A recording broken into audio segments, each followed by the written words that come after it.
Welcome to the Learning Pines YouTube. We hope this video helps. Start now. Verify your screen reports HDR or a wide gamut like DCI-P3. That matters because more gamut equals richer hues.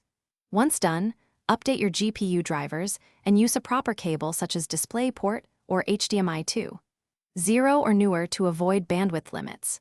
Next, open your operating system's display settings and pick the monitor's native ICC profile rather than a generic sRGB option. Doing these steps immediately ensures the hardware and system won't bottleneck the color improvements you're about to make.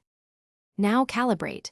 Use your OS's calibrator or a hardware colorimeter to set gamma, white point, and contrast precisely, because accurate midtones and white balance reveal true color.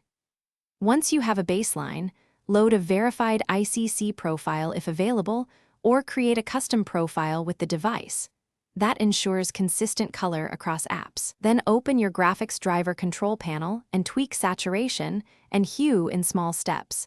Too much oversaturation looks fake. These actions refine how colors are rendered and keep skin tones natural.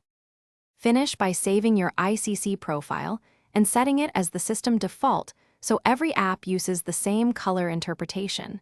Then restart critical apps like browsers and editors. Compare with a set of reference images at full resolution and view under different room lighting to confirm consistency, because ambient light changes perceived color. If you see color shifts or banding, the key troubleshooting tip is to rerun the calibration and check for cable faults or conflicting profiles in color management. Those are the usual culprits and fixable quickly. Thanks for watching.